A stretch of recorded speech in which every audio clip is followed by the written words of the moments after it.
So we're looking at products that I use at my shows. I wanted to kind of go through and show you a lot of the different things. There's going to be a series of videos, and this is one of those videos. IBeam trussing. This is something that I've had for years. These are old IBeam trusses. I've used them, I've gone away from them, I've come back to them, and right now I'm using them quite often.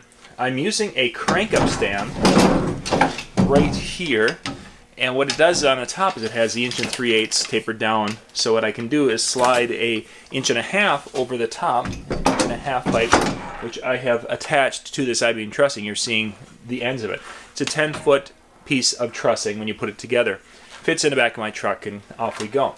What this allows me to do is I can mount some lights up on the top, which I do some of the time. And why do I say that? There's sometimes I really just want this for the screen, because I do video, rear projection video.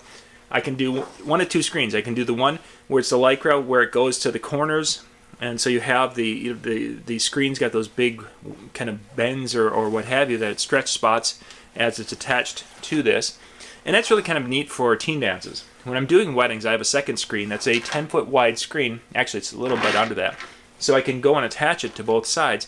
And it's a rectangular screen. Works very, very well. Rear projection or front, I have both. And it allows me to go into some areas that are more wedding specific. I can have that. Then I can put a skirt below that. It kind of dresses that whole area up. And it's all handled with the IBeam trussing. So just standard IBeam trussing, nothing fancy with that. But I've really gotten into using that with my shows again because it's very versatile. I can put lights on it. I can put lights on these little side poles. The crank-up stand gets to a 7.5 feet high. And then I've added about a 40-inch, which is really about a 36-inch here. So this top is put at about 9.5 feet, give or take, high. So when we put a couple of lights up on top of that, they're up there close to 10 feet high. I didn't want to go any higher than that with this because I could have put longer poles. But when I do that, if this is even, if the stands are all the way down, the crank-up stands are all the way down, that's still me working up here. And if I have a shorter person with me working, that's above their reach, especially if we go up another foot. So this has been ideal for me. It's worked out very, very well. And it, again, something that doesn't cost a ton of money to hold your lights.